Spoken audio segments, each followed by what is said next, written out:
How's it going, ladies and gentlemen? Welcome back to the UPL Unified Premier League. This time, it's the open qualifiers for the summer circuit. We got a fantastic Swiss tournament for you folks. I am JT Splice along with Kendo Slice. Kendo, how are you doing today? I'm doing really well, JT. It's a pleasure to be here. It's a pleasure to see all the bounty of loving Rocket League that Unified Premier are bringing to the table, and it's the open qualifiers once again. Who is going to be the leader in the house as we discover just which teams will make it into the Unified Premier League? Yeah, we've had, I think last time I checked, 15 teams here today and tomorrow competing it out here. I don't know if that is confirmed. We might have 16, we might have 14. Who knows? Either way, we do have our first matchup. Looks like it's going to be Illinois Wesleyan University taking on Kettering University. So two collegiate teams here. How do you make of that matchup? I tell you what, I love it when you can get two colleges together, especially colleges that I personally, being a CRL guy, don't know as much about, because when you have organized esports at that collegiate or interscholastic level, it is always a sight to behold. These two teams could be just that pearl in waiting, trying to find themselves in really the greatest opportunity. Kettering, though, I looked through the histories of the UPL, and this is their first appearance here. They're trying to get into UPL once again. Last appearance, a 11th, 12th in Season 3. So they've been here before. We'll see if they can do it again. Yeah, Kettering didn't have the showing that they wanted to the last time they got to the UPL, but that's carte blanche, as I love to use. You know, it's a new dawn, it's a new day. The sun is shining. You know, highs are in like the 90s. So, you know, you got to be feeling good about ourselves here. And I think that they got to be feeling renewed and rejuvenized, ready to take on the challenge that IWU is going to be posing for them as their first opponent. Of course, with this Swiss-style tournament, folks, we're going to be doing one game from each round of it there. And we don't really know who's going to be coming up next year, because it's all about results. Because the winner, of course, gets points. The loser, not knocked down out of the tournament there. They still have other ones to face off. And, of course, the teams with the most points will move on to the closed qualifiers there to really, truly set that bracket up. And that'll be exactly what we do here. Of course, Illinois Wesleyan, you have the Titans from Bloomington, Illinois, almost a little brother to some of those other Illinois universities. But don't tell them that. I'm pretty sure they're irritated just at the thought process of being put into that little brother category. Kettering University, the Bulldogs from Flint, Michigan. I've been through Flint a couple of times. It takes a hard-nosed individual living in Flint, and I get the feeling, throw in the fact we're talking about Bulldogs, you're going to have some hard-nosed Rocket League. That'll be right up my alley. Let's see if the physicality comes out to play. Yeah, I think for sure you're definitely going to have like that very much physical play there, very nose to the grindstone. So I'm expecting a physical play and Bulldogs, they got a lot of fight in them, right? That's what they're bred for. Nowadays, you know, the modern Bulldog a little bit different from the historical Bulldog and what they were really designed for. But still, I mean, like, you know, Ugg is really cute at the University of Georgia. Yes. Another Bulldog, very, very cute dog, very cute. But that's enough about the SEC. We're still waiting to see if everybody is here, all the kitties in the pool, as I love to say. Once we get that confirmed, we'll get this one underway here. Looks like we do have everybody here. So as soon as the teams join their respective sides, we'll get right in the matchup. Before we do that, though, Kendo, who do you got for this one here? Do you think it's going to be Kettering, or do you think it's going to be IWU? I get the feeling that we're going to go with Kettering here just because of past experiences. They've already been in the dance before, so they know their way around the UPL, whether it be the Swiss stage or within the big dance portion of the UPL league. I got to go with the ones who have tenured already, although I think it's going to be very close between two scrappy schools. Absolutely. As we get this match underway, IW coming in as a slight underdog here with the roster of Cade, No Eyes No, and Mag. Meanwhile, for Kettering University, we have Milkware, TSB, and Flashbang around now that squad there. Hopefully, that Flashbang doesn't show up as just a flash in the pan here. You see them waiting for the pass in at the midfield. Gets beat out there by Mag here on perhaps my favorite map in Rocket League, Nighttime Salty Shores. Yes, indeed. And from what I understand, it's a summer league thing. Nice, no! We'll put in the first goal here, but this all starts with the floater, the great 50-50 challenge, and the stick-to-itiveness. Cade not quite able to get there, but the threat was enough that Flashbang puts it in. Absolutely. So an early goal here for Illinois Wesleyan there. They were not very appreciative of being called underdogs there. They want to take the fight right to Kettering here, and I think that might play right into Kettering's style as they're back on the attack now with Mag trying to clear this out to midfield. Able to do so, trying to get to No Eyes, but it's beat there by Flashbang. Mag, no boost, but he takes a shot anyways. Denied that time by Milkware as we approach 4 minutes still to play here. It's a 1-goal lead. No Eyes, though, trying to double that lead early, and here comes the pressure again from Illinois. Is that what we're going with? We're going with No Eyes, no? I feel like it's almost something that you want to completely string together. Maybe it's no, yes, no. Maybe, yeah, maybe it is a no, yes, no, but considering no, yes, no being the answer to the question, we're going to go with No Eyes, no. It will probably be corrected later. Somebody from IMUB.W, get with us, because right now you're up by 2 and you're looking good. Yeah, get in the comments if you know there, but you know what I know? I know that Mag knows how to find the back of the net and double lead here, courtesy of that wonderful pass from Cade out from the corner here. So now with 3 minutes 35 still to play, Illinois Wesleyan, I think we may have underestimated them just a little bit there. These guys look like they have quality and talent on this roster. Yeah, they definitely have something going on, and that is the upper hand at the moment. They also have veritable control in their own defensive zone. Cade forcing a great 50-50, and that'll be No Eyes No. Sniping the long distance, boom. And that's, I believe that's a hat trick of assists there. Big playmaker money bags from Cade. He has assisted on all 3 of those goals here for his team. So kind of like the number 10 role in soccer, the Benny Feilhaber, as I like to say it there, formerly of Sporting Kansas City. Now as a coach, but very much stringing together those passes and finding their teammates in key moments is Cade right now. Cade almost finding another one. That ball was dangerous in the box, and we'll see TSB slowly start to bring this one out. Really, it's been a lack of possession that has been the undoing of Kettering for the most part, and that is a brilliant pass from Cade yet again. The vision of Cade and the execution has been second to none. Oh, I'm loving what I'm seeing out of Cade right now here. Kind of a, go another FIFA term, kind of like that Pirlo of this offense here. Stays back a little bit, doesn't go for the attack all the time, but always finding those key passes and those intricate fun ways to mess with the defense and find space where other teams might not be able to do. Titans currently looming large over the possession game, and the defense has been no exception. Challenges at every portion of the field. No Eyes No. We'll keep a lookout on that ball in the box, and it's Cade just to put it to the side. Yes, there is a lot more pressure here from Kettering, but everywhere they go, there's a Titan waiting to stop them. That ball almost goes the distance, and TSB forced to make it clear.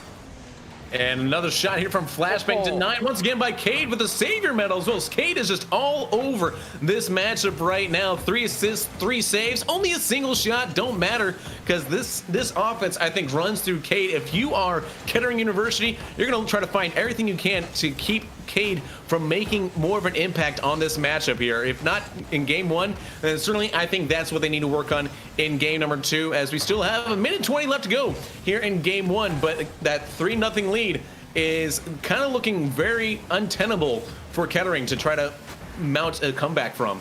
At this point, if you're Kettering, you just have to find your sea legs. You need to keep yourself tenacious in the offensive zone. You've had plenty of pressure, and the longer that ball stays there, eventually the defense will break. It's out for flashbang. Cade once again. The early read will keep this ball out. A minute left to go. And if nothing other than Solace, Kettering needs something on the board. Well, Solace, I do not see playing on the pitch right now, so they're going to have to try to find that in between the halves here, as we have 40 seconds still to play. Milkware getting some pressure on Cade, but Cade able to clear it out. Flashbang was lurking there. Oh. So I see them looking for these attacks, but every single time there's a response, and half the time it seems like it's coming from Cade here. Cade just is making game one their statement match right now. Cade's really been the anchor of the defensive rotation. And then on the offense, it always seems like Cade looking to snipe the midfield touch on net or to a teammate. Conversely, for Kettering, there just has not been enough game plan behind those touches. Yes, they are there for offensive possessions just like that one, but it's one and done. It needs to be a sustained effort. Otherwise, they are going to continue to struggle just the way we saw there in game one. Yeah, and again, you look at the scoreboard right there. Cade was the best one there for him in this best of five. As you see here on the Kettering side, they had a few shots actually. I was gonna say only a few shots, but they did have 9 shots in total here. But goose egg on the board there, courtesy of those fantastic saves. You look at, was it 4 or 5? 8 saves. Incredible. It wasn't a dynamic shot difference between these two teams by any stretch of the imagination. The possession game was where the dynamic influence came in handy, and it was Cade finding ways, both offensively and defensively, to keep the ball where Kettering wasn't, that really pushed the Titans forward. Yeah, and so now game number 2 very rarely looks the same way as game number 1, so we'll see what adjustments Kettering is able to come up with here against this oppressive Illinois Wesleyan team, because right now I didn't think I saw too many responses from Kettering in game number 1 here. So if you're the Kettering coach, what do you say to your team in this situation going into game 2? If you're coach, you say, listen, you guys were able to get the pressure. You were able to get a little bit of happenstance in the offensive zone. Now, don't just throw that away. Utilize it, continue it, further it, and eventually the defense will crumble. You're not too far behind yet. Keep your mind in the game. I'd love to see it. All right, and good pep talk there, courtesy of Kendo to the Kettering University. Will they take that to heart? Only time will tell here on Salty Shores, as again the pressure early on here from Illinois Wesleyan. Mag can't get the ball there at midfield. Here comes TSB. TSB takes a shot, the first goal in over 5 minutes from Kettering University. And this comes off of a miss by Mag. Cade was also there, gets up in time for the challenge, but TSB, the control out of this young individual will be what pushes Kettering through to first blood. And now, with that initial goal, they've broken the ice. Can the dam flow through? Will they be able to empty the lake on this Illinois Wesleyan team in game number 2? Or will Illinois Wesleyan shore it up? Yeah, that's it. Time is always the one we wait for. Or is it death in a carriage? Either way, I'm not, my name is not Emily, and I don't write poems.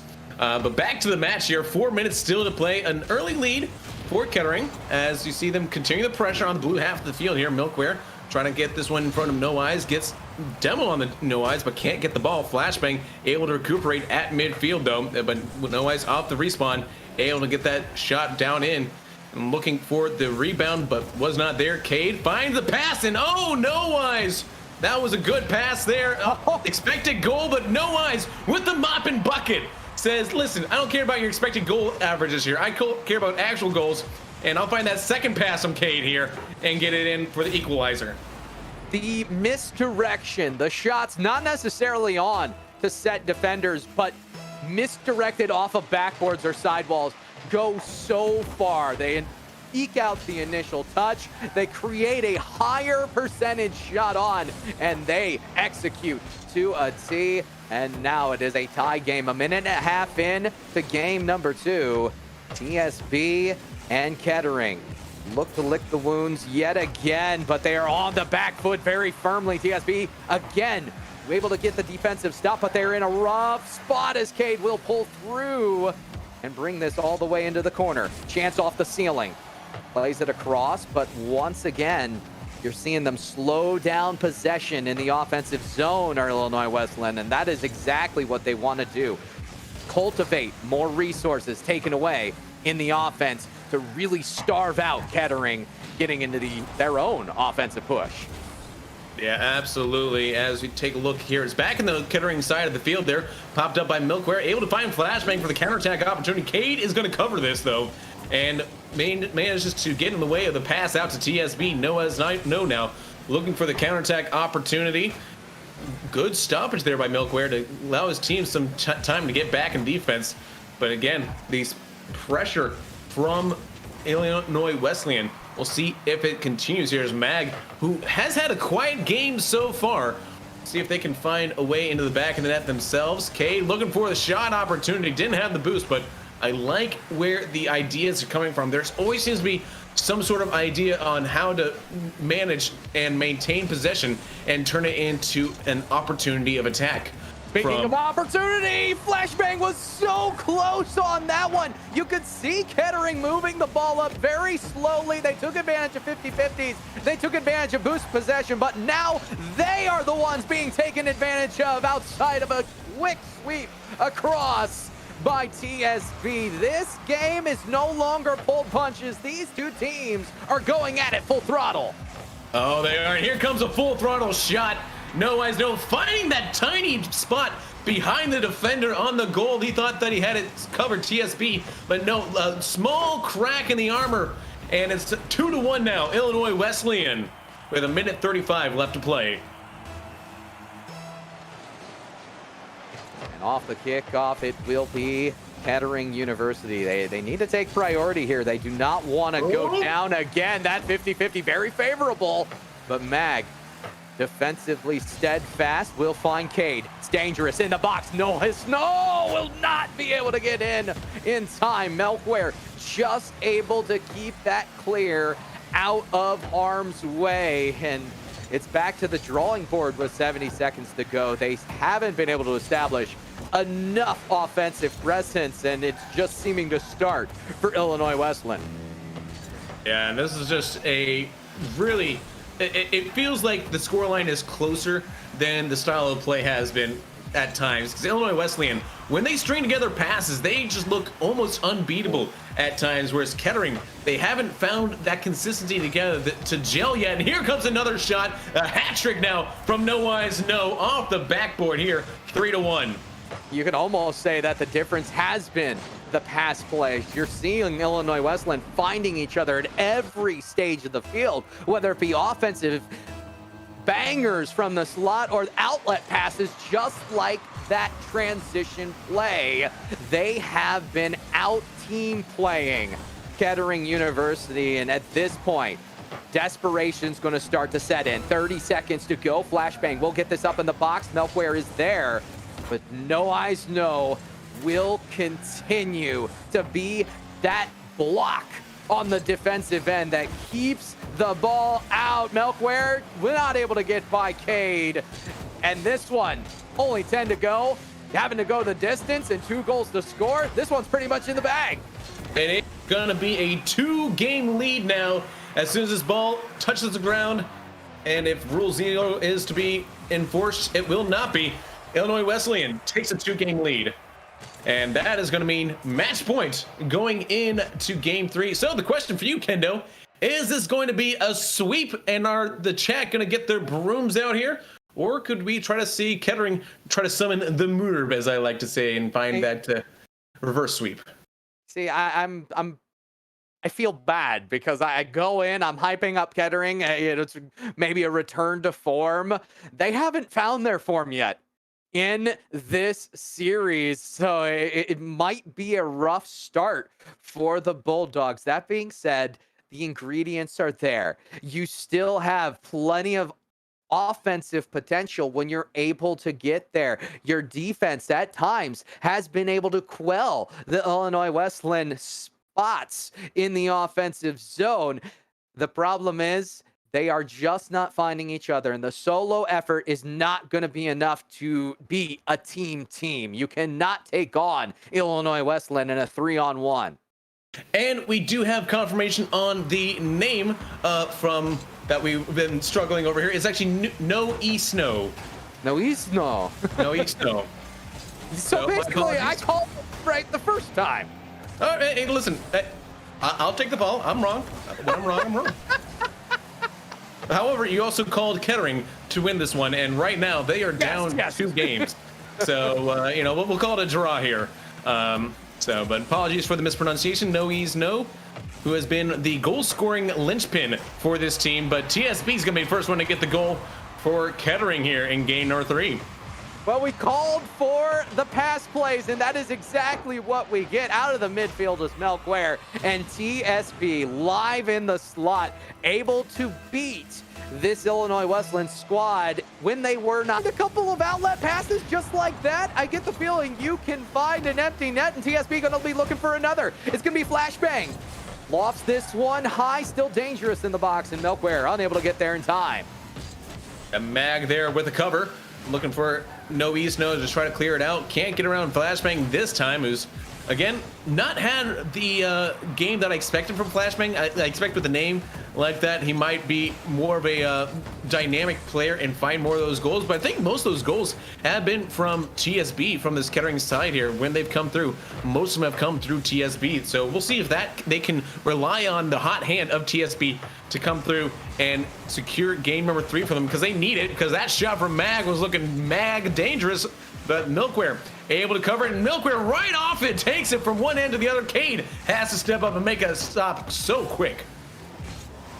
He will, and that ball is going to cycle the corner as Illinois Wesleyan slowly start to sink in the pressure. The midfield presence is there. They are finding the 50-50s once again, and that's something that they've been consistent on this entire game. They're winning a majority of these challenges. TSB, though, will power through, gets this in the box, and once again, another 50-50 win for Noizno has really put Kettering on their heels, despite the fact they have that goal advantage.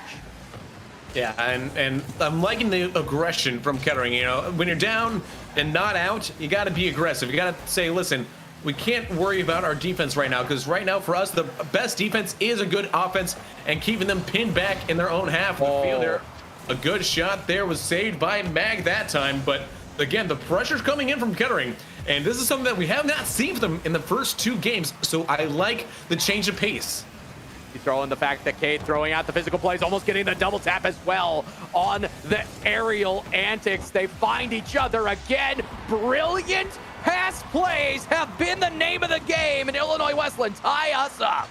Yeah, no ease, no now courtesy with the pass. Mag finishing off there. I mean, a pass that good, it'd be a criminal to not put that in the back of the net, and that's what they do to tie us up. Carte blanche, 1-1 with 2 minutes and 22 seconds left to play. Now Cade off the kickoff will manage to find this one through the 50-50s. Somebody has to win a 50-50 for Kettering in order for them to start making the comeback, because they are losing in their own zone. They're losing in the mid. They even neutral ball that last 50-50, you're at least getting the ball out of your own defensive half. Instead, you're allowing Illinois Wesleyan to live there, and that is of the utmost danger. Cade getting a 50-50 score on for the block in the net. It's just so impressive and oppressive if you're a Kettering University fan. Yeah, you got to jump on those attempts a little bit quicker there. Just be a little bit faster in those reactions. I don't know how to really try to adjust that way mid-game, because certainly maybe it's a mindset issue there where they have to, like, you know, be aware. You know, sometimes they think, oh, I'm not going to take this chance. Sometimes you have to say, I may not win this one, but I'm going to make that attempt anyway and see if I can actually win this one. And instead of believing that your opponent is going to get to that ball first, just think, hey, I'm going to get to that ball first, and maybe that might help them get a little bit faster on these 50-50s. They are going to continue forward. 60 seconds on the clock still. Almost a rule one there in the corner. We saw Maggot flashbang. It looked like they didn't rebound together, so we won't give them any chain call outs as of yet, but I would love the 2v2 in the latter portion of this match. Cade over Milkware finds Snow, and that is a goal yet again. Selfless play. Just this, it didn't have much pace on it there. Just a little bit of a pop-up though from No Eyes No. The slight change in direction is just enough to throw off the defense to put it home here. This is just a really great ball in and a better shot. Great placement. So now for Kettering, desperation even more so than you felt before. TSB, that's not the touch. No, he's no shots on. Will not be anything less than accurate. This is the punishment that they needed, and this is a match that may as well be out of reach outside of a monumental collapse. I will say, once he started saying his name right, No Isno has now had 100% goal percentage, like being involved in the goal. Yeah, he's been involved in every single one of these goal-scoring plays for IWU. And now that is going to be Milkware putting one back. This is probably the prettiest shot that I've seen from Kettering. And it's yet another pass on a transition. Granted, not from a teammate. A little bit of a forced 50-50. Calculator. Did not end up being a 50-50. The pinch off the sidewall. And that might just go in for TSB. No, we'll continue this forward. Oh, this is brilliant. Oh. That is brilliant. Oh, put that on replay. Let me see that again and again and again. What a shot from pass from Cade and Mag Bardowski. Love to see it. 11 seconds left to go. We have had, what, 3 goals in a matter of just a handful of seconds here. 4-2 now. It is impressive, but I think that this is not enough time for Kettering to make a comeback, so it is going to be game, set, match. Your winners in a sweep are Illinois Wesleyan University. And it wasn't for lack of trying for Kettering either.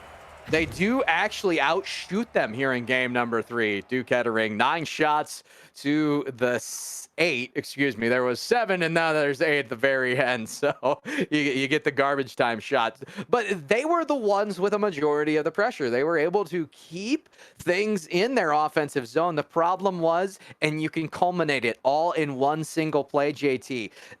There was the team that looked like a team, and then there was a team that seemed to be trying to do a lot of things on their own. And in the Illinois Wesleyan, they were that team. They were the ones finding each other, outlet passes in the slot. It was brilliant vision from this team. Yeah, it really was. They played a complete match out there. They were, Cade was really showing up big in the first 2 games, and then we finally said his name right. No Isno started, really popping off in game number 3 just to solidify, put that layer of concrete over the shoes of Kettering there to bury them here in round 1. But that's all right for Kettering, match day 1. All right, we're done with round 1. Put it in the bag, throw it out, take it out with the trash. Forget about it. Because you're still in it. It's a Swiss tournament here. Just because you lose doesn't mean you're out here. And just because you win doesn't guarantee you a spot. They still have 7 more rounds to go through to see if they can get into that close qualifier later this month here. So that's the real big ask, to see if they can continue on with the success for IWU and for Kettering. If they can, just take their lumps in game 1 and this first match and say, all right, yeah, we kind of, whatever, we'll throw it out, baby with the bathwater, let's move on. Yeah, but these are the types of performance that help you to remember the name. And for Illinois Wesleyan, you're going to remember not only this team, but No Isno is going to be on your docket, going to be on your note card for, okay, what makes this team tick? Team plays and solid defensive rotations from Cade and No Isno. Yeah, it was really good there.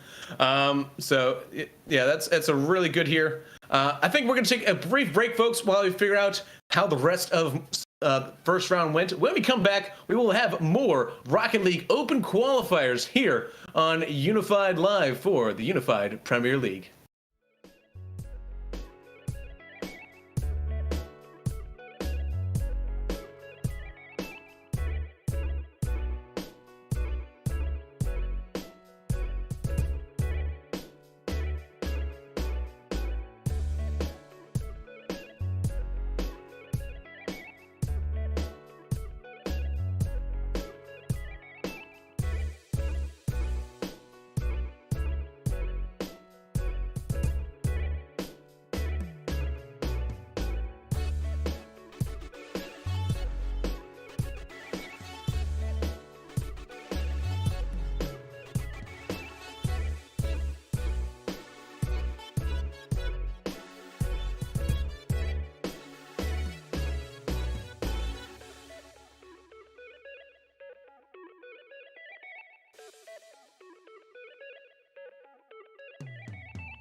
Welcome back, ladies and gentlemen, to more open qualifier action here for the Unified Premier League Rocket League, getting ready for the summer circuit. Of course, we still got to get to know what teams are going to be in there, and this open qualifier gets us one step closer as we move on from one to round two. Along with me, as always, Kendo Slice there. We got a good one here, Kendo. What do you think?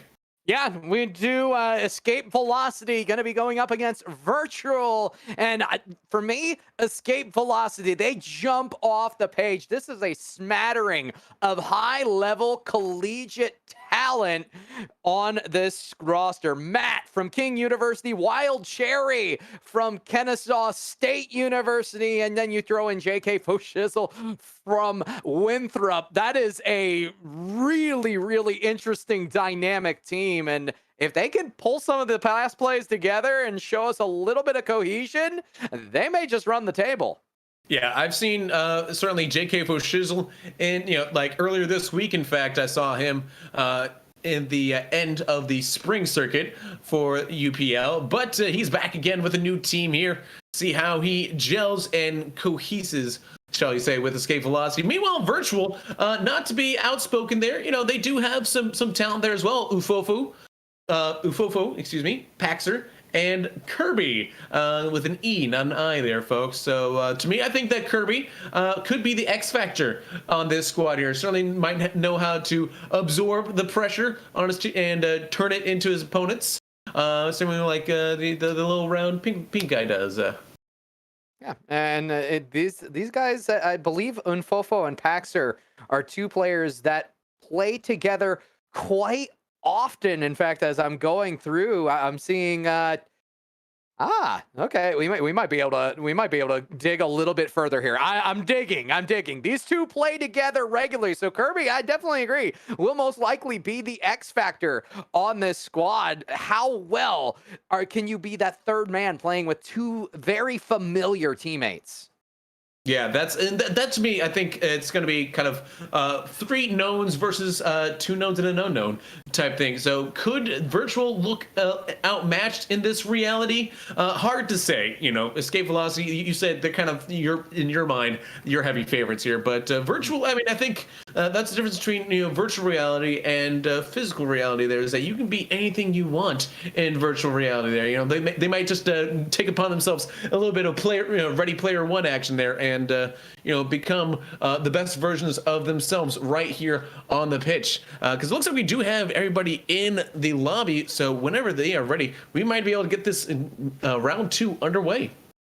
Yeah, we're still going through. Aha! They're under a team called Lynx Esports at one point. So I'm looking forward to seeing how these guys play together. So the fact that there's a little bit of familiarity and there is something going on the collegiate side, I'm trying to look up these particular college, the history books. I'm seeing Collegiate Star League. They were in the playoffs at one point. They've played in the DreamHack Community Clash together. There's a little bit of history between these two. So how will Kirby play into the dynamic duo that is Paxer and Unfofo?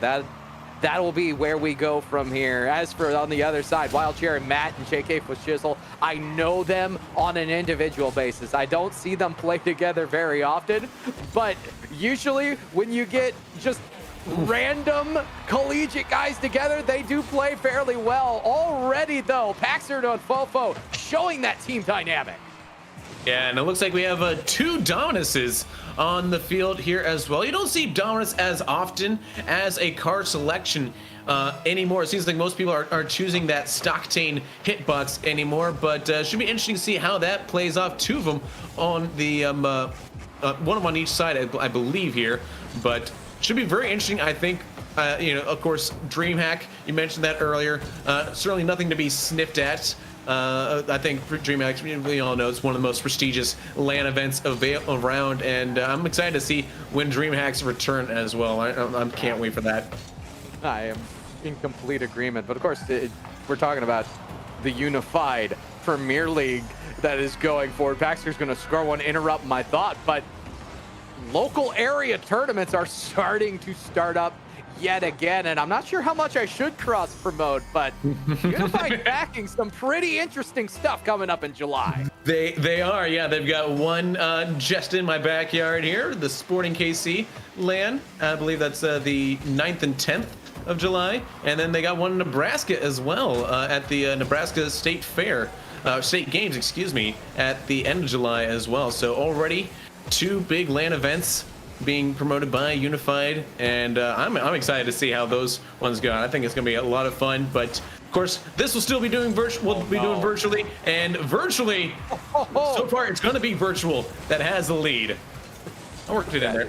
Quite literal. The virtual is in the lead. We're slowly seeing this Escape Velocity squad finding each other, looking for better passes. They have not connected on every step of the way. That tells me, yes, these guys, once they do warm up, once they do find each other, and they are looking for passes, they're doing a great job of possessing the ball outside of Wild Cherry, giving it up in a dangerous spot off the sidewall.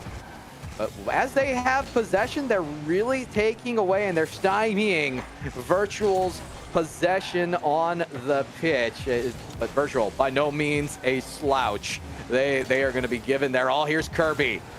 Off of the backboard, it'll be allow Unfofo to push this one forward, and Paxter, not enough juice behind that one, but if Matt and company keep on putting out weak touches, it's very punishable.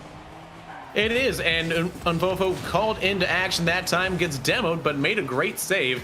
He's got ones across the board on his score sheet there so far, so has had some action in the game. Meanwhile, again, it's back on the orange half of the field here. Escape Velocity, they have not escaped the pressure until now. Matt able to find that release valve on the pressure and cut the lead in half. And this is what I'm talking about. When you get collegiate players together who enjoy the pass game, you can string together a play just like that. It starts all the way back from the back wall, and they transition so well.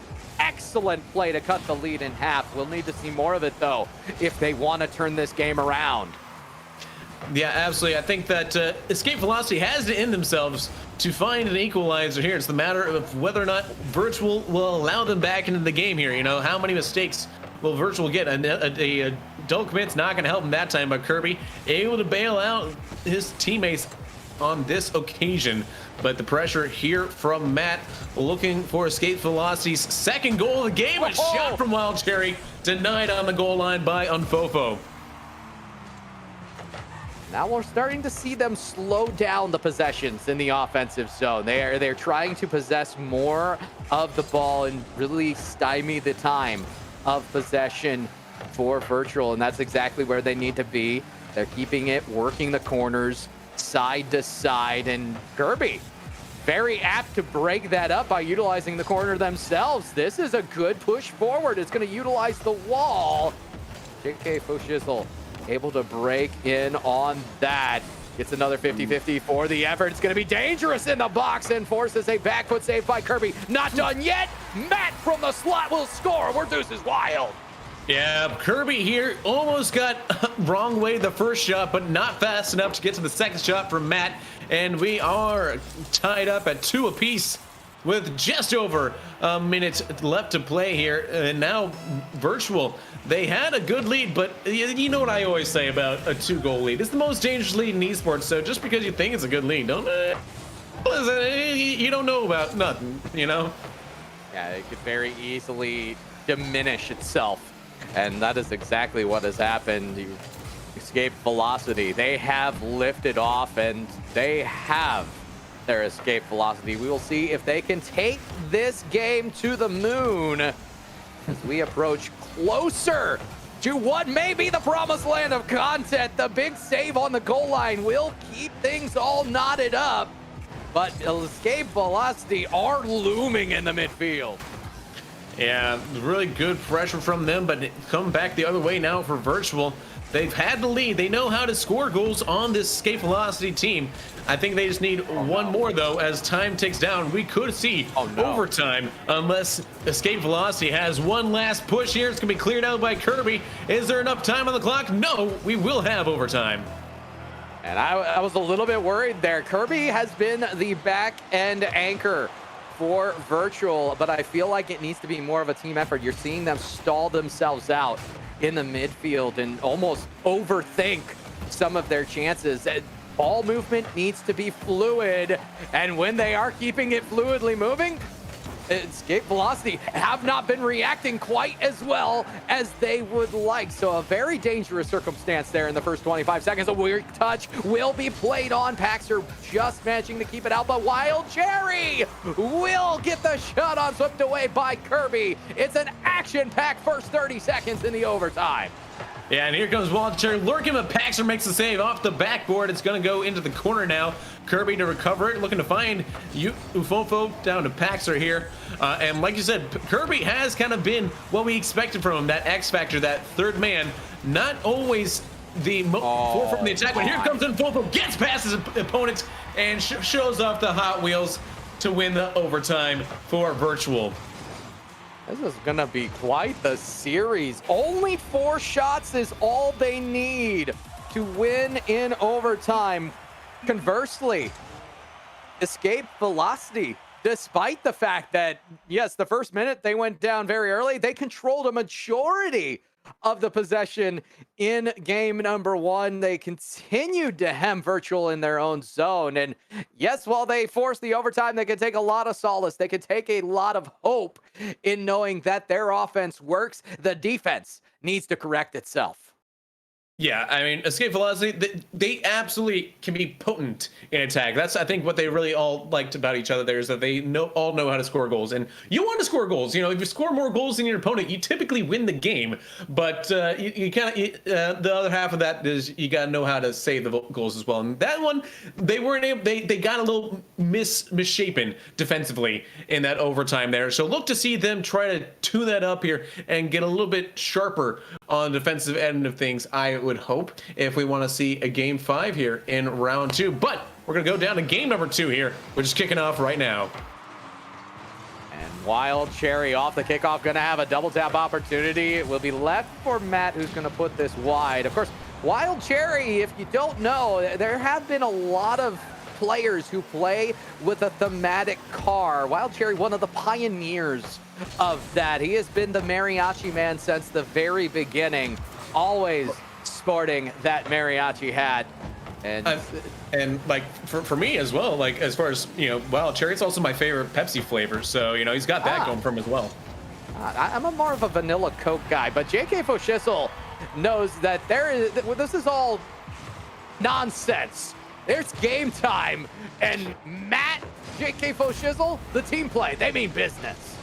Yeah, good shot there. JK Foshizzle getting back to the scoring ways. They had some goal scoring earlier in the week for the UPL, but I say, listen, I know what the UPL is all about here, and I'm here to lay down the law, and the law goes through JK Foshizzle. Lawman. Wild Cherry now. Sure that Oh, there we go. JK Foshizzle, a second one here. 2-0 now. And now I think escape velocity, I think they figured out what was going on in game 1.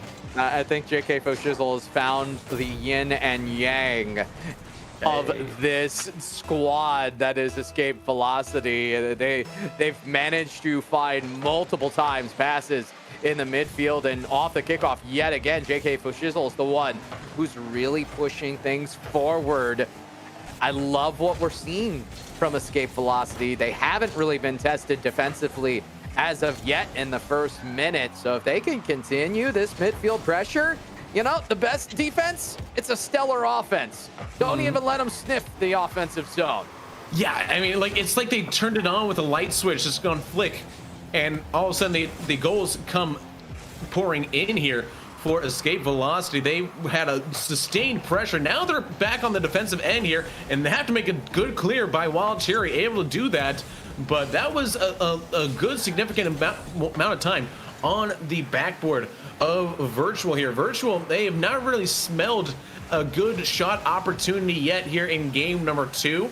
But again, a 2-goal lead with 3 minutes and 10 seconds left to go. It's not impossible to overcome that type of lead here. They've got some time on their hand. The important thing for them is not to panic, just to play their own game and find their opportunities, because we know that this Escape Velocity team can have gaps in a defense.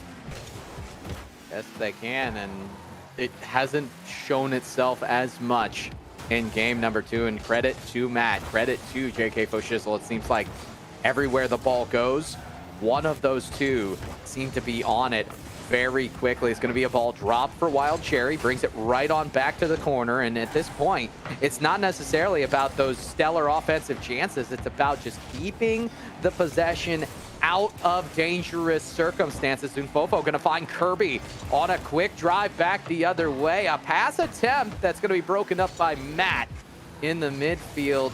And yet again, Virtual, they're slowly but surely speeding down. It almost seems they're bewildered by what Escape Velocity are doing. Yeah, but here comes a dangerous ball on the backboard, well covered by JK Foshizzle that time. Gets past his man marker out to midfield here. It's going to be an opportunity as Wild Cherry tries to challenge this. Curry gets past him though, but Matt able to stand in tough defensively and create the pressure once again for Escape Velocity. Wild Cherry off the backboard, drop in from JK, and Paxer has to make a critical save, does so, and keeps the score line the same with 1:35 left to play. Call it 1.5 still to play here. Down 2 goals. Can Virtual find that 2-goal lead to erase? They look calm and collected defensively at the moment. So I am going to actually say yes, I think they can figure everything out. They're getting used to the speed of Escape Velocity, and they're doing so extremely well. More often than not, now in the offensive zone, it's going to be Paxer dropping this down for Unfofo. Both Matt and Wild Cherry commit. Is Kirby there to back end, put this one right back in? That was a weak touch, and it needs to be a little more of a possession, but the ingredients, the small things are there for them to win. The problem is they're just not executing perfectly. Yeah, they have the opportunities presented. In fact, they had a great opportunity on the other end that I just kind of groaned as like involuntarily, because that one should have been a goal possibly for Virtual. Instead, it is now a 3-0 lead here with under 60 seconds left to play in game 2. I think we can guarantee we're not going to get any sweeps here, folks. I've got a feeling it's going to be at least a guarantee of game 4 in this matchup. That's good. We need more content, my friend. I am always a caster for the content, even at the point of I'm willing to root for the team that is in a moment losing. No bias whatsoever. It's just game 5 overtimes are so much more fun than game 3 sweeps. I mean, maybe not for the losing team. I don't know. It depends on what side of the coin you're flipping on, right? Yeah. But either way, time ticking down. Not enough time for Virtual in game 2, but enough time to declare game 4 will be guaranteed. The matter is who will have Matt's point by that time. And they're gonna look. They will not find a goal of solace there at the end. 0-3. The score line. Escape Velocity take charge, and they did it with a lot of grit. It wasn't necessarily these shots on net. It was just continued control. When you get into the offensive zone and you're not really looking for shots on net, you're looking for overcommits. You're looking for mistakes that Virtual make defensively. Credit to Virtual. In the latter half of that game, rather than really be deceived and chase after some of those challenges that Escape Velocity were trying to find, they remained steadfast. They allowed the ball to come to them, and they really stymied what Escape Velocity were trying to do. So it's going to be adjustment time for both of these teams for Escape Velocity, because the same thing is not going to net you a victory here for Virtual, because now that you've established the defense, you have to establish an offense. Right, and we'll see that Escape Velocity is going to take their entire opportunity now to just talk over what happened here in this game number 2. I mean, obviously, this is not the result that they wanted here. They came out well, but they did give up 2 goals in game number 2, and here they are goose-egged in game number 3 and game number 2, excuse me. Now game number 3 happening. It's going to be an opportunity for them to see, listen, we had good opportunities to score in game 1. We took them. Game number 2, we didn't take any of those opportunities that we had. Now let's see if they try to get more defensive, get a little bit chipper, maybe see more physical play from them. I think that will benefit them against this escape velocity team that is so good technically when on the ball. Well, here we go again. It's going to be Kirby and Wild Cherry, the early contest. And for these two teams, this is going to be the huge rub match. Who will continue this match in charge? First blood going to be Paxer. Kirby finding the assist. Yeah, great pop-up off the backboard. And Unfofo was lurking there with Paxer with the mop and bucket. Says, you don't leave loose balls like that in front of your own net. Here, this is what you're supposed to do with them. And just like slides it in like a quarter at the arcade machine. And it is game on here for Paxer as they take the lead.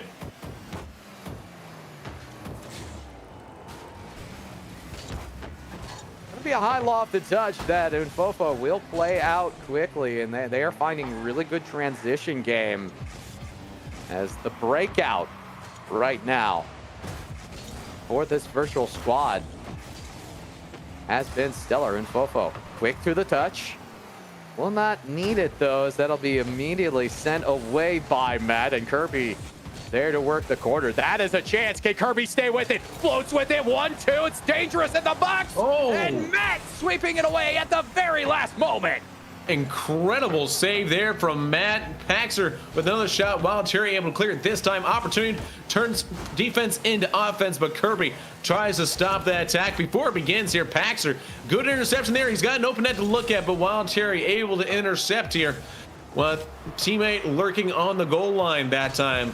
Another opportunity missed for Virtual, but they do have the lead, so they're in a better position than they were in game number 2 when these opportunities came to them. With 3 minutes, 20 seconds and change still to go in game 3 here. We'll see as Kirby tries to get past Wild Cherry off the backboard. Not going to happen, as Matt was trying to find some space there. It's going to be stifled by this Virtual defense. And Paxer looking, has support with Unfofo, trying to take a shot towards the net here and get more pressure on the back line of escape velocity. We are going to continue forward here. 2 minutes in, and early pressure for Virtual. Exactly where they need to be. It's a pass across. JK just missing the corner, and Unfofo is there for the defensive stand. They keep them out once again with steadfast defense. Can they quell another one? It's the top bar and out. It's going to be continued down by Wild Cherry. Tries the waterfall, but will not execute. Can Kirby bring this one back around? Not quite, but it is back and forth. Ping pong, volleyball, whatever you want to call it. Both of these teams trying to catch the other off guard in a quick transition. Yeah, the transitions back and forth. Both sides of the field getting stretched right now. Both teams are looking as JK Foshisel finds a pass out to Matt here to midfield. Wild Cherry got pipped there by the defender of Virtual, and JK Foshisel, we follow him now trying to find Matt. Ooh, this is dangerous. No. Kirby, great pickup there for his team. Wasn't even necessarily on purpose. It was almost a hockey redirect right there in the box. It will keep them off their rotation though, and Wild Cherry will look to plug it in. This is brilliance. They find each other in quick succession passes to set up the first play that's somehow saved. Not able to save the second one are Virtual, and we have a tie game. Yeah, Unfofo unfortunately was just in a bad spot there to try to clear that second ball in, and just kind of took a wrong turn on that there to defend the net. Unfortunately, had to make that first save, but again, a good response from the escape velocity. And here's a response to the response. No. Matt gives them their first lead of game number 3. My goodness, the defense slowly but surely crumbling. And yes, it's good to make sure you establish yourself defensively, but if you start becoming complacent and you wait, you don't attack the ball when it is there, you find that you're on the losing end of that balance and you're playing on your heels. That is exactly where Virtual is right now. That ball dangerous in the box again, and if the position of that challenge is further out, this isn't as dangerous. The 50-50 is right in a prime scoring position, and JK has shown time and time again they have the finish. Yeah, and it's just a beautiful shot in there, reading that off the wall. Jacob Fushizzle now giving his team a 2-goal lead with 1:15 left to play, and you're gonna see a lot of attack, I think, coming out from this Virtual squad. They know they need to put goals in the back of the net right now, because this scoreline not very complimentary to them as it stands. No. But Wild Cherry keeps on the pressure, and they are forced to react here. They do not do as well when they're playing a reactive Rocket League versus being aggressive and playing the way they want to play, and putting in the passes that they want to pass. And it's one of the things about Rocket League that's so important. Keeping priority in a given circumstance can take away from teams. And right now, you're seeing the difference. Unfofo's going to score here. Why? Because Paxer was able to keep priority on that. Gets ahead of 2 straight 50-50s and finds Unfofo in the slot. Yeah, good cross in the middle there, and Unfofo reads it well, and there's just no time for the defense to react to that shot there. It's just a timely little, keeping those infield passes is going to be the key to unlocking success here, I think, for Virtual. They've been trying these outbound passing plays off the wall, and so far it's not doing well for them. Paxer trying the infield pass to Unfofo. JK Fushizzle beats him this time, but I like where the intention is for this Virtual squad. As the final 10 seconds tick down here, will we get an equalizer to force overtime, or will it be match point given to Escape Velocity? So now game 4 comes up a critical juncture here, and it will be Escape Velocity that have the 2-game lead here. Kendo, how do you think that Virtual responds here in game number 2?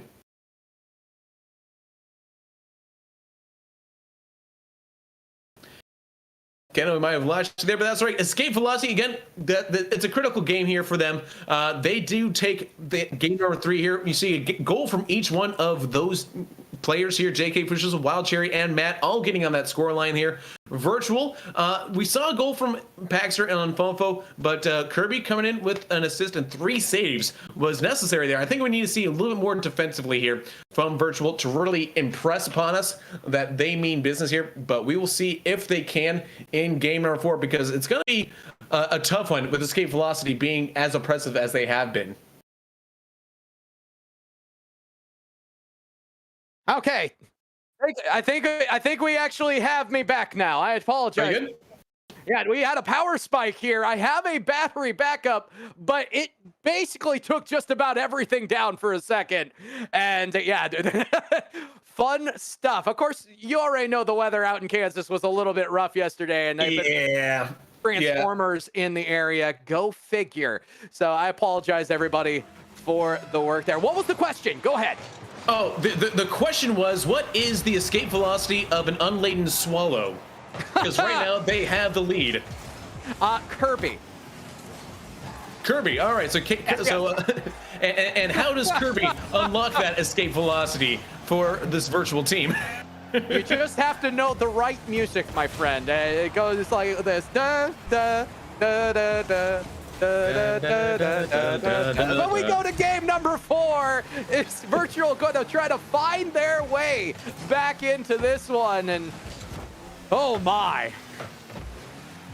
We have fun here, folks, but yeah, no, it's been a bit of rough weather-wise, and it's going to be more rough weather here for Virtual as Matt creates the first goal in game number 4. Suddenly, after losing game number 1, despite this being the second round here, it feels like Escape Velocity was kind of taking a nap there a little bit in game 1. Now they've woken up here. Yeah, they are looking extremely good here.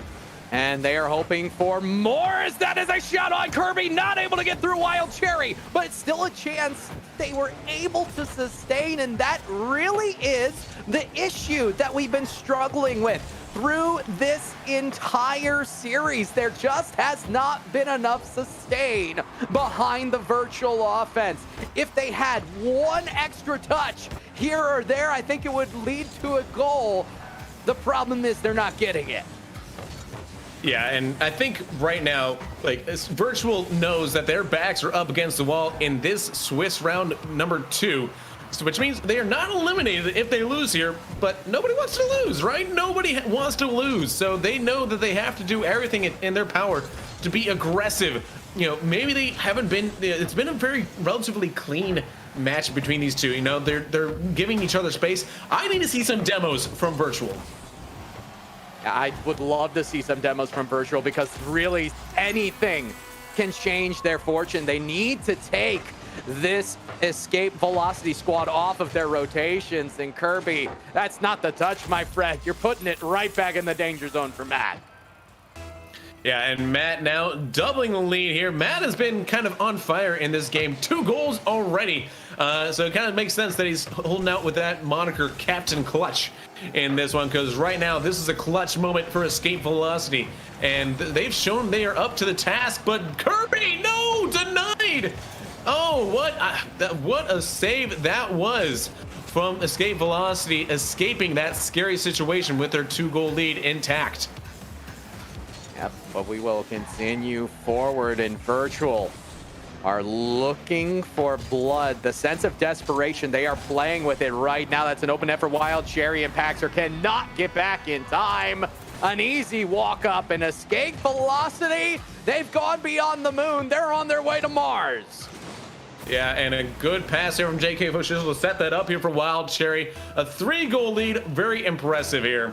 Let's see what happens for them. Can they find a way to get back in? Well, Virtual is really on the ropes. It feels like they're dodging left. It feels like they're Logan Paul against Mayweather right now. Just they're taking their swings, but not a whole lot of them are landing right now.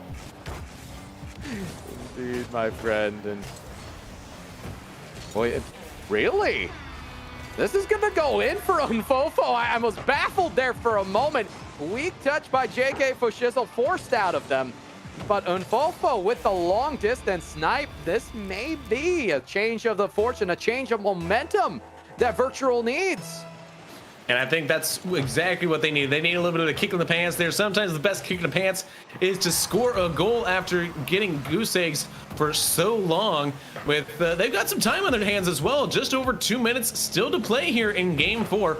So not you know, like they're without time. They have some time. They just need to string together some solid possession stats right now. Yeah, I agree with you, and that is exactly what they will try to do, but this is a touch from Unfofo. Immediately broken on by Wild Cherry. You might need to bring that a little bit closer to the ground. Yes, the air is always applicable to offense or defense, but if you're utilizing too many resources in order to put something together that's not high percentage, you're not doing yourself any favors. And at this point, it's these simple little touches for Escape Velocity that are winning the day. Yeah, and sometimes it's just doing the little things right is all that's necessary to win the game there. And, you know, basics. You know, some people think that, you know, you got to have the most highly mechanical team out there to truly compete and compete at the highest level. No, sometimes you just have to do the simplest things, the basic things, the best. Just perfect that, and then, you know, flavor in, you know, some flavor text like in D&D. Just sprinkle in a little bit of a flip reset here, or a ceiling touch there, or what have you, a musty flick, and all of a sudden you've got yourself a very competitive, dangerous team here. But it's about getting back to basics here and winning the battles that you're supposed to win at this level. Indeed it is, and that is a hard shot on that is saved by Matt Unfofo. Will not be able to keep it forward, and Wild Cherry and Matt working together. We're working the sidewall. Matt's just gonna stay spider style on the backboard, waiting for the touch forward. They have confidence. They have a 3-goal lead with 40 seconds to go. And Kirby has a goal, making them pay Yeah, this one didn't look like it was an actual shot. This one felt more like a pass off the backboard to themselves. But sometimes those crosses, as you will, just kind of like those little bloopers, catch the defense off guard as it did this time. And now they've got the lead in half. 38 seconds left to go. Is it enough time, though? Have they left it too little, too late? It may just be, but they are going to give their very best. As Kirby tries to jostle for control in their own defensive corner. Paxter and Matt getting together. JK Foshigel's shot on, scores. That's the nail in the coffin. Escape velocity up by 3 with 20 to go. Yeah, I think they may have just very well escaped this match relatively unscathed. They took their licks in the first round of this one. Again, they dropped that first game, but they have been solid ever since then. Then, to their credit, they did score in game one as well. They made it a close one, 3-2 loss in game one. But since then, it has been all escape velocity and virtual. A good showing from them, but hopefully they have a better showing in match number 3, because round number 2 is going to escape velocity. Yes, it will. In extremely impressive fashion. Yeah, they dropped one early. The overtime extremely close. Virtual, I would say a very apt opponent, I want to say. And to be honest, this is the most impressive thing I like about Virtual. Kirby stepped up progressively through each game in that series, and I get the feeling this Virtual team is going to be a team that we see down the road. They just went up against an extremely tough squad in Escape Velocity, who were finding each other with speed, able to overcome what they were able to put together.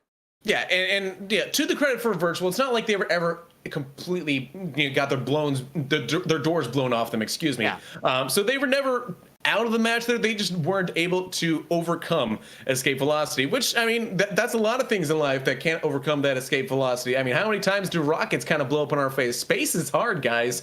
Very few people do it successfully. NASA took years to get that way, right? And even some countries can't even get that far. Not going to name any names, but we won the space race is all I'm getting at. The point being, though, is that will conclude round 2 here in this Swiss tournament. We still have more rounds here. I believe 3, if not maybe even 4, round 4 today. So, do we know who's going up in round 3?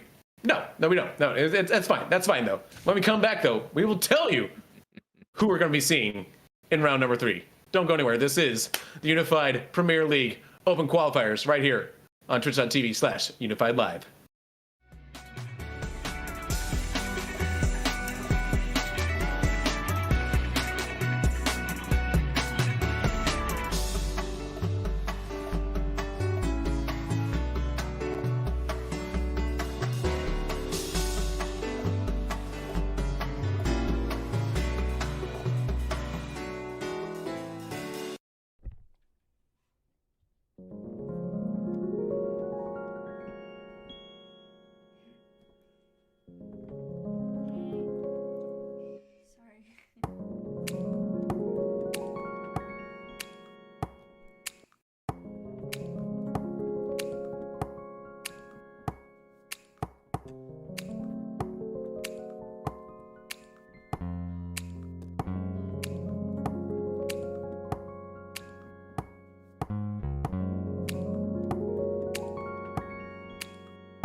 Welcome back, ladies and gentlemen, to more open qualifiers for the UPL Summer Circuit. We've got in this round 3 matchup, Rewind taking on Converse Varsity Esports there. So Rewind Esports coming in with a cast of Cullum, Aiden, and Kelxie. Meanwhile, for Converse Varsity, they brought 2 teams here to the open qualifiers. They got Thady, Shazzy, and Dan DNA. Kendo, what do you make of these 2 teams? I don't know as much about either one of these teams. The individual rosters, I didn't see anyone who was necessarily a part of UPL in the past. So this is a lot of fresh blood. And to my knowledge, they're fresh blood that's been performing half decently as they have arrived here on stream. So I want to see what exactly makes these 2 teams tick, and the fact that we are going to get to see it live on the stream, JT, you could not ask for anything more. It's a land of discovery. It's a land of opportunity. Who will seize the day? Yeah, and certainly Converse coming in here and Rewind both coming in here with a 1-1 record here, looks like, into this one. So both have had opportunities to prove themselves so far in this matchup. We'll see which one comes out with the 2-1 record round out this squad. But it looks like we got all the kitties in the pool. Whenever they're ready, we'll join in here and we'll get jumped in real quick. Should be an exciting matchup. I dare not to put a actual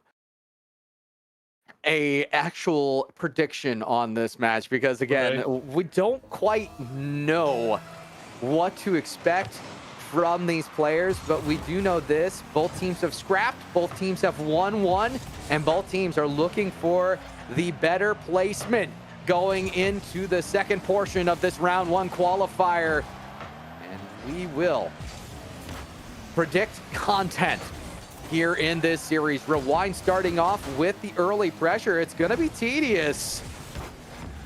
Not actual terminology, but the player who gets this in and shot on will be saved by Shazzy, but tedious again puts another one up. Cullum will be the one to finally power through.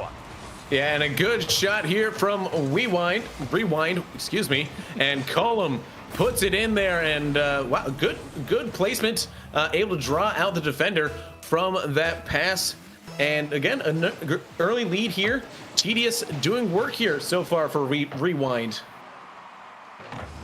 Indeed, they are. And right off the bat, another weak touch is going to allow Rewind a chance to really take us back to where we started. Cullum try to power through the midfield. Thady Ackerman is in large and in charge. Says Tidy, by the way, or Tidy, excuse me, by the way. Yeah, Tidy Ackerman. Yeah, I've seen him before. Tidy, yeah. Okay. This is next level. They're trying to help the casters out say things right. That's awesome. Yeah, it's been a while since I've seen Tidy, in fact, here. I forgot how to say his name. So, Tidy, I apologize. I know I've casted you before. So my apologies there. That's on me. It's a Saturday. Obviously I only had 1-2 cups of coffee maybe. So that one's on me. That one's on me, buddy. Let's see if Tidy can clean it up here in the offensive zone. It's going to be played on by Shazzy. Scrum in the corner. Kelxie straight through into the offensive zone. Both teams. I said it was a land of opportunity. Who can seize the day? It quite literally is at this point a land of opportunity. So many loose touches, both in the midfield and in the prospective danger zones. One additional touch or even an additional second of control could lead to a golden opportunity to score for either team. I'd really like to see both of them clean it up. Oh, yeah, double demo though.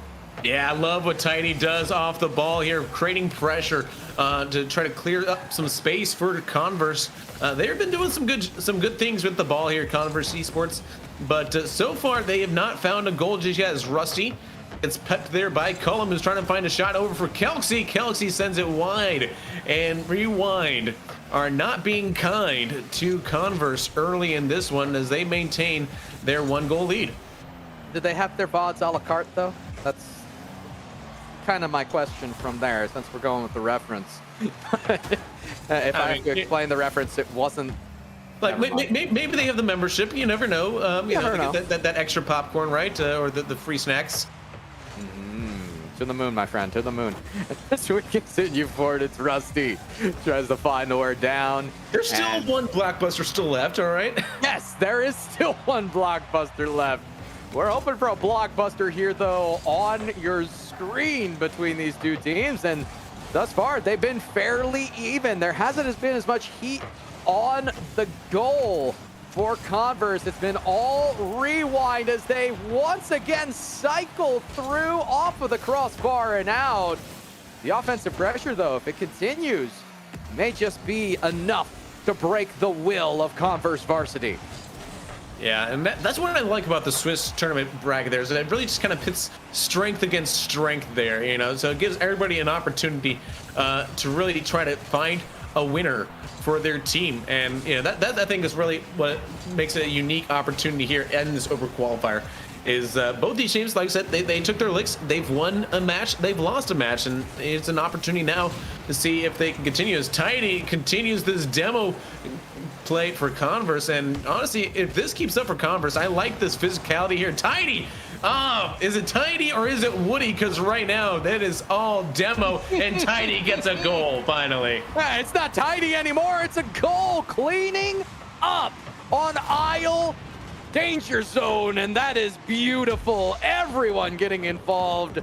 You finally see the power through, and it's a tie game. That's the power of Pine Stall, baby. Every time I hear that, I just think of a sassy way of putting it. Queen Latifah. Oh yeah, get Queen Latifah on there and be like, "That's a power Pine Stall, baby." He got the bucket, he got the mop, he got the demo, he got the goal. We continue forward yet again. 17 seconds content. Fully live and available. Tidy almost able to clean that up. It's going to be Rusty. Just not able to get through the secondary portion of the defense, but these are dangerous team touches by this Rewind squad. They may end up wishing they can fast forward. Just 0 seconds, still in the danger zone. Rusty across the net. Shazzy will not be able to make contact. We go to the promised land of content. Yeah, Rusty needed maybe a little bit of WD-40 on some of those shots there. Ultimately, though, remains a little bit not so squeaky clean, and that forces the overtime opportunity here for Kelxie to try to put something in the back of the net here for their squad. Not going to be done there as Rusty comes up with the save once again. We digress into this overtime. 26 seconds gone by, and both teams kind of being a little more conservative, almost playing not to lose rather than to win. Rusty, though, will carry this through into the box and allow Shazzy the opportunity to shoot on, and that is a goal. Big comeback for Converse Varsity. Yeah, what a shot there. Shazzy getting all snazzy on us here, bringing out that popcorn. You know, that blockbuster reference earlier, and he found the popcorn finally, and Converse finds a win out of what looked like a little bit of a tenuous situation earlier on where they may not have found it. Converse, they didn't start off well, but they end up being the all-stars in the face of adversity. And I'm going to be honest, Tidy did a lot, but was not transposed upon the stats. Carrying from the bottom, only the 2 shots and the 1 goal. But those demolitions, the physical plays, the bumps to clear the lanes were very much felt with this caster.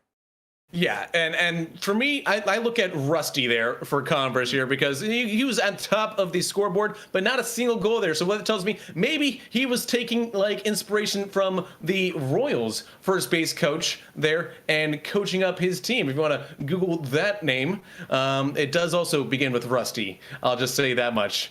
The rest of the name. Yeah. Anyways, back on to game number 2.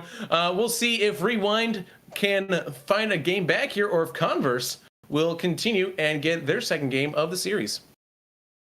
That will be the question as everybody starts to slot in for this one. Rewind.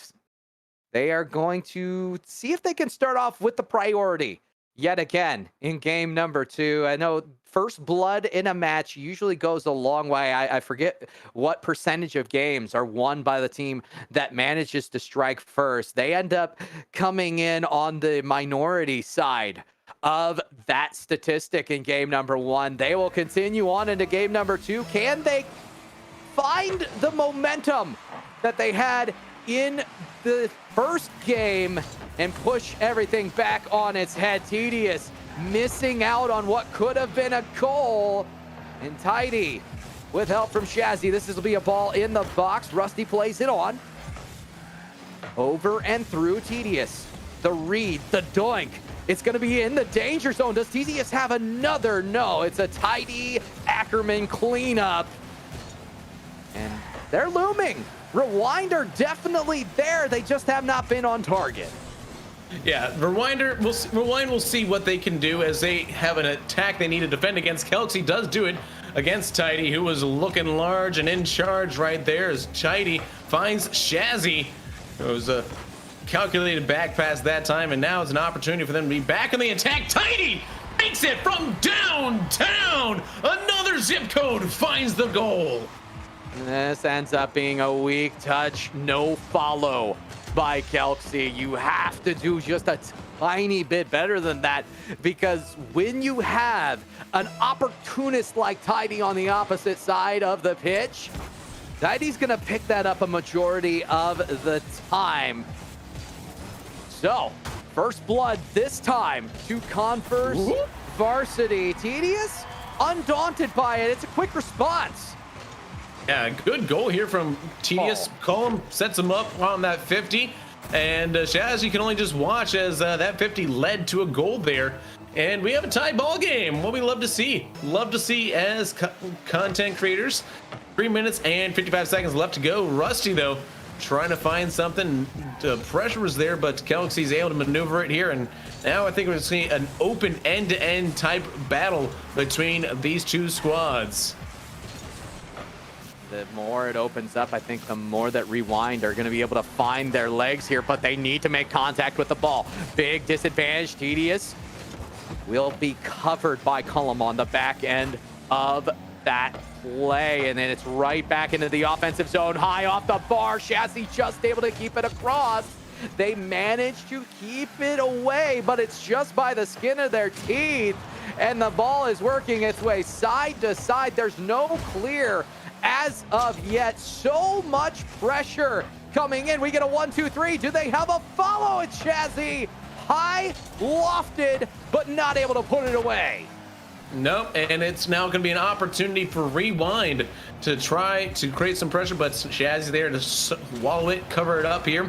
Cullum trying to find Tedious there, but it's going to be cut out by Tidy. Tidy now has support, looks for the Musty, and oh, what a save from Kelxie!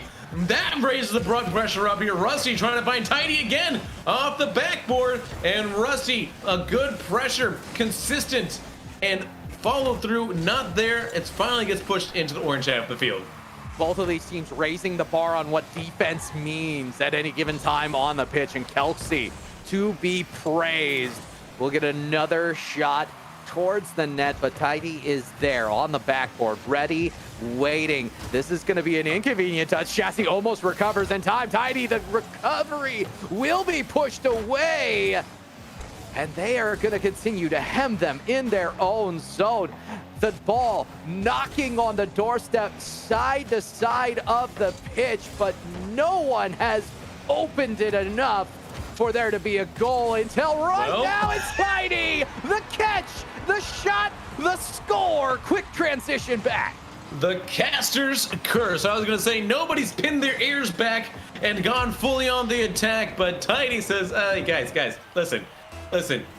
You already mispronounced my name too many times here. It's time to continue to pronounce it correctly here, and I'm going to get another goal and take the lead here for the team of Converse, and they are doing so well right now. They took game one. They're trying to take game number two. They have a minute and 40 seconds less than to go now to try to hold on to this lead. Call it a minute and a half now with a tenuous one-goal lead. Tedious trying to take Tenuous into carte blanche. They were not able to. I'm looking for Kelxie. Kelxie has been steadfast in the defensive end. Yes, Tedious already has a goal and is looking for the continued push, but Kelxie just seems to have that X factor behind them, both in name and in pitch presence. Will they be able to score? Not to be confused with Travis Kelce, right? Yeah, you see an X. Two very different characteristics here as they have 55 seconds to go. Kelxie will push this, and that is a weak touch. Those are the touches you need to clean up in the defensive zone. You cannot just push that ball, power it through, and then leave it wide open for a midfield touch. That is a shot on Kelxie once again, defensively steadfast, and Tedious takes a very good touch off the side wall to keep that out. Yeah, Tidy now has support with Shazzy in the middle, but it's going to be Cullum, who's had a quiet game so far, but they're now waiting for this ball. A little bit of a mistouch by Cullum that time. Don't see that often at this level. Shazzy off the backboard, going to take it himself. Shot in and denied by Tedious. But is it too little too late for Rewind? They got to save. Can they move it down the length of the field in time? Cullum trying his best, but it's going to be cut out by Shazzy. And game two will go to Converse. Oh my. So Converse, that is two very close one-goal games that we have seen from these two teams, but Converse has come out on top. Tidy no longer carrying from the bottom, carrying from the top with great on-net striking. And I gotta say, between the 6 shots, the 2 goals, and everyone else working together on the squad, they have shown themselves to be the team with a little bit more pressure. It's going to be up to Rewind to make adjustments. That's going to start with trying to shore up those weak touches from the defensive end. If you can volley one of those together and have follow-up rather than just throw it into the arms of your opponent waiting at midfield, that will go a long way into really equalizing and pulling you ahead. It will, yeah. I think for sure winning that midfield battle is always important to maintain control of a game, hold on to possession. And I haven't really seen either enough from either side to say that they definitively have a stranglehold over their opponents in that part of the pitch. So it's going to be a matter to see if they can do it right now. Rusty's doing a good job in that rotation for Converse. They're doing a good job to kind of rotate like Converse rotates their colorways and their special promotions. The shoe band, that is. Of course, I'm more partial with bands myself, and Kelxie puts it in for the team. 1-0 now for Rewind. You can't pull off the team play, pull it off yourself. And this is a magnificent angle from Kelxie. Controls down, keeps themselves in the secondary touch, and then snipes quite possibly what we're going to call the angle of the day. About a 15-degree angle on that one. You might not see it get any better than that. However, Cullum telling us they might be able to pull off something maybe a little bit better. Maybe, and certainly I think Rewind, they know that they want to be playing spoiler to this potential sweep from Converse, because Converse does have match point, I believe. Was that? Yeah, that was game number 2, right? Yes. So yeah, I forgot there for a second. Series. It is 2-0 series, yes. So Shazzy looking for the shot, for the pass, and Rusty has to make the save and does so. A lot of pressure coming out here from Rewind, so they know their backs are up against the wall here. They have to do everything they can to win game 3. Right now, that ball is just aimlessly in the zone. It's waiting to be scored. Cullum once again hemming this team on the back foot, utilizing the unguarded backboard. 1, 2, 3, 4 opportunities gone by the wayside, but we are still seeing possession for Rewind. Going to be up to Converse to bring this back, and That's not the control that they are looking for. Kelsey, though, on a big miss. This will be Shazzy working the corner. It's a big scrum. Column at the last moment, though, will sweep it to the side. Converse are there. They just have not been able to really stay behind some of these touches. So what you're saying is that Converse have not been able to convert? I mean, they haven't been able to tie the shoelaces at this point in game number 3. Maybe there's a twig that was put into the soul of this squad, but at this moment, something needs to change. And it's very uncharacteristic of what we've seen so far. It is, yeah. They pretty much came out and played the game they wanted to play in games 1 and 2. Winning those ones, if not convincingly, certainly, doing well. Like that shot from Rusty. Oh, can we just see that again? Oh, that's just pretty, man. That's pretty. The pace of play is really indicative of what we see right there. Rusty going up for it, decides to play it down, sees no pressure on it, and that awareness leads to a banger of a chance that Rusty will convert upon. So Converse, they tie everything up. There's still 2 minutes to go. They just need to figure out what they have to do to guard that backboard that Rewind just continue to go after. Yeah, Rewind, they know what works for them, and now it's up to Converse to interrupt that and disrupt. You play the disruption game, because that was what works for them here. Right now they have a bit of possession. Shazzy gonna creep up into that corner of their opponent. I never like to see that when you see 2 of your teammates in your opponent's corner. It's such a dangerous play. Fortunately, it doesn't get punished for them that time, but it's always risky when you're trying to do that. Well, 75 seconds to go. Everything still up in air for both of these teams. Will be Kelsey powers through, not able to get through the secondary portion of the defense. This is dangerous. Cullum, initial touch up, but finally a little bit of backboard defense will go a long way. Kelsey has one, and the rotation for Converse is coming in strong. I just like to see him push it out a little bit further, because these weak clears are not enough to get by the forecheck of Rewind until this point here. Just a quick breath. They can finally have reprieve. Yeah, Rusty looking for him. Shazzy there in the middle, cuts out the pass, can't get it on the aerial touch. Kelsey now trying to dribble his way into the back of the net, denied by Rusty. Rusty gonna find Shazzy as this attack starts to ramp up in the final 15 seconds. Shazzy, the pass in. It's a good one. Tidy though. Can't get there as Tedious cuts it out, and with a tie ball game, 5 seconds left to play, this one is going to maybe go to overtime. There's still a chance. That's a cross for Cullum, and that could have been a banger on. Instead, we will go to a decisive overtime.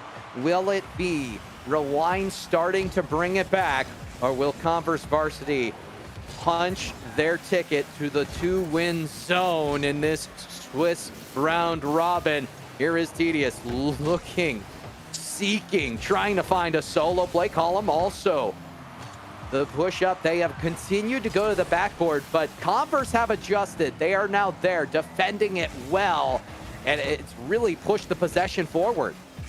Yeah, we're still looking for the golden goal opportunity. Next goal will win the game, possibly the entire match, as Shazzy takes the attack to Tedious, who does defend it pretty well. But again, the pressure coming in from Converse, it feels like it keeps ramping up. They have not stopped since the end of regulation. They have just slowly built themselves back into this game here. They took an early lump with that first goal given up there, but now they look a little more locked in, and I am scared if I am a Rewind fan, because Converse have so far looked the stronger squad. They've taken the first 2 games. Will they take game number 3 and ultimately the match?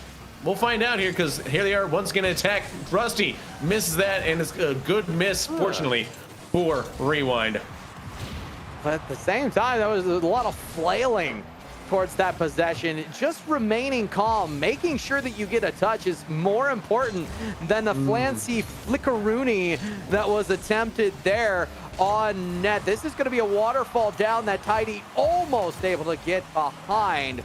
As they continue to move possession up, they will be afforded more opportunities. But as it is, both of these teams, the battle has slowly reverted to a midfield neutral possession game till Filthy finds a way through, and this is just too far forward on the positioning. Yeah, Shazzy gets caught flat-footed that time, and Kelsey will put it home, and that means that we are going to a Game 4 Rewind, being kind to the casters and giving us more content. Yeah. If you wanted more content, here we are. Here the heck we are. 7 shots for Rewind, 6 for Converse. And when you think about how far this game has slowed down, it's dwarfed itself almost to a 50% pace in the previous games. Game 1 specifically, you were talking 8 and 9 on the shots. So we're seeing a significant reduction. Where is all that possession? Where's the ball going? It's finding its way to neutral ball midfields, and also much better extra touch finding in the offensive zones for both teams. They understand we can't just put a ball onto an already guarded net, JT. So who will be able to string together enough in order to beat the defenses that are so aptly there? Yeah, it's going to be, again, Converse still have that 2-1 game lead. They're still on match point. No sweeps, though, so put the brooms away in the chat there. Looking at you, Boomfall. And we'll see how these two teams can come out in game number 4, because Rewind, now they've taken a game. They know how to defeat this Converse team. They just had to get to overtime to get there. But again, they have to do it again. And they have to do it one more time if they want to continue with this one, because now we are in potential reverse sweep territory, and that would be a heck of a story if we get to there, because we still got to play game 4 happening right now. Oh, off the kickoff, Kelsey. Excellent chance, but a more excellent save by Tidy on the goal line. We're going to see early hard commits by Converse, and they are not about to rest on this 2-1 series lead. They want to end it now, and I don't blame them. You don't want to give the scent of a reverse sweep being possible to your opposing team. Momentum goes a long way. Rusty and Shazzy to work together. They will clear it into the offensive zone, but there's not much body behind it. Yeah, and so far, now here's Colum looking for a good pass. Tedious denied by Rusty. Rusty can't get that one, leaves it for Tidy, but it's Kelsey, who's, I think, had a much better time of it since game number 1. They've gotten stronger and stronger as this match has gone on here, really getting a better flow and understanding, unlocking the defense. But Shazzy bar down and Inski, love to see it, 1-0. Take a look out, Tedious.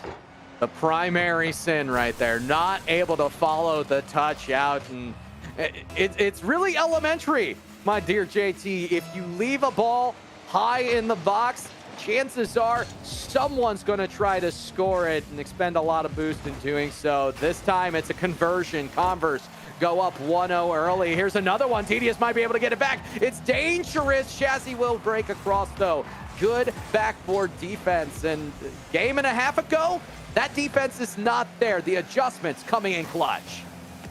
And you love to see how both teams have adapted to each other so far in this one. I mean, you can see it's a much closer affair than it was in game number 1. And now it's an opportunity for Rewind to try to get into it here. We'll take a look. And Rusty looks for the shot. Oh, denied by Colum. Oh, that save was not going to be there in game 1. No, it was not. Both of these teams have really done a great job of collecting themselves defensively, and it hasn't just been a solo effort, it's been a team effort. The defensive rotations have been spectacular, almost to a flaw here is Rusty. The double commit, they won't get punished for it. Ooh, Tidy was looking. Yeah, they were able to find it. It's gonna be a quick back and forth as both of these teams, rapid fire, rapid pacing, trying to outspeed an already set defense, and I don't blame them. A little bit of speed can beat the defensive rotations. Yeah, the difference between rapid and speed, though, is that one's NA and one's EU. Very true, my friend, as that'll be a long ball. Tedious just wide on the shot attempt. Again, both of these teams looking for the open nets in transition. I'm going to be watching for the mistouch. Tedious covers themselves there, but that's open for Rusty, and Converse are going to take a 2-goal lead. Yeah, Rusty showing off that gorgeous cherry blossom decal there all over. And that is another goal here. That is what, goal number 2. No, seriously, Rusty did not have the first one, Shazzy did. But 2 goals, nevertheless, for Converse. And they are converting the chances that are coming to them here. As take a look, again, 3 shots, 1 goal for Rusty. 100% shooting percentage for Shazzy, though. 1 for 1. Heidi, good 50-50 there in the offensive zone, but a quick transition yet again, as there is only 90 seconds in rewind. Definitely want to put a pause to the defensive lapses. Tidy, that's through 2. I don't know how they stayed with it. They're able to get it up to Rusty as well, but it's challenged by Tedious. Call him forward. There's, again, nobody behind the offense. It's okay to try to speed things up in transition, but if you're just chucking the ball away, you're chucking possession away. Column shot on will be saved by Shazzy. In rewind, they're back to the drawing board, but at least they have offensive opportunity. Yeah, and when you start chucking things like that, it's kind of like a dagger in your back. And just like Chucky, a dagger from Shazzy makes it 3-0. This literally has been the entire theme of Game 4. Although here we see the weak touch coming from the offensive side of things. No one there to pick up the pass that would have been really well received had the rotation been in position. They just were not, and now it's a very tall task as it's a 3-goal deficit, 40 seconds to go. And Tidy keeping this ball in the offensive zone. Yeah, but even if this was just stand, Converse does win this in Game 4, I think that's still a fair result for both these teams. I think that Rewind were better than being swept. They didn't get swept, but right now Converse maintaining an impressive 3-0 lead with 15 seconds left to play. I think mathematically that does eliminate Rewind from contention in this game here. Therefore, it will be game, set, match. Converse taking it, but again, I think both teams played very well, and neither one deserved to be swept. Yeah, and that'll be the result that we get in this one, JT. I'm very interested to see how Converse continue to go forward. Tidy definitely seemed like the X factor on that team. Yeah. Sometimes it mainly in those unspoken terms, like the defensive rotations, the light finesse offense touch that we saw towards the end of game number 4 right there were really those balls that kept everything dangerous and in the offensive zone for Converse. Love the fact that you can see in and out with this team, all members working together. I'd like to see a few more passes out of them. And as they gel together as a squad, I get the feeling they're going to be a threat down the road. Yeah, and for me, it was hard to take my eyes off Tidy, right? I mean, the things he did off the ball, the demos, and then the things he did on the balls with the dribbles, it was just a very fun one to watch in this matchup here. And I've seen Tidy before cast him I believe, here on Upsurge, but it's just been Unified now. It is a really fun match from him, and honestly, Converse benefited from that fun, the excitement that he brought to the pitch, and they do get the victory here over Rewind. But again, it's not over till Validated Scenes, folks, and that one don't happen until 2 weekends from now. This is still Swiss style tournaments. Just because you take a loss doesn't mean you're out of the tournament here. They still have points that they have accrued. Obviously, it's going to be Converse that do take the majority of the points this time. But hey, I think that this Rewind squad have an opportunity to continue to impress and might make it in. But we'll have to, I don't have a crystal ball in front of me to guarantee that. What I can guarantee is we're going to take a brief break before our next round, folks. But when we come back, we will have more exciting Rocket League action right here on Unified.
सागरे गपगरे गपधा पगरे ग सारे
at the bottom of the ocean. I'm at the bottom of the sea. At the bottom of the ocean. Don't know if I'll make it back home.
Welcome back, ladies and gentlemen, to Unified Live, twitch.tv/Unified Live. JT Displays, along with Kendo Slice here. And unfortunately, folks, due to time constraints, we will not be seeing the fourth round of the Rocket League Open qualifiers today. But, never fear.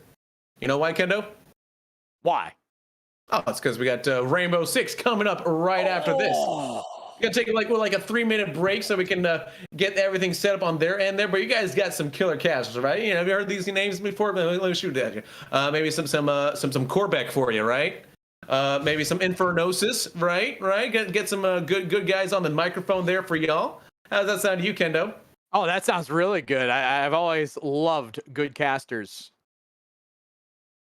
Yeah, absolutely. And we will see what they will do. For that here, we've got some pretty interesting names on these teams here. The Daycare, Depth, Syntex Esports, Absolute Zero, Verified, Infamous, Hydrocore Orange, In Control Nation, Revenge Nation, and Overture. So I don't know, a lot of spiciness going on there with that Rainbow Six bracket. I'm excited to see how that's going to shape up there, aren't you? I'm 100% ready for spicy action. Of course, tomorrow we do have some even more spicy action for the Rocket League side of things. We'll be at the same bat time and the same bat station. I believe it'll be you and me again, JT. Absolutely. I like the sound of that here. Same bat time, same bat channel. You and FBI Togo both going with that. Oh, wait a minute. Everyone's got that same sign off. But either way, we are going to be signing off here today, folks. Come back again tomorrow, right around noontime, Central Time, 1 p.m. on the East Coast, 10 a.m. if you're nasty on the West Coast there. We will see you then. I am JT. This is Kendo Slice. See you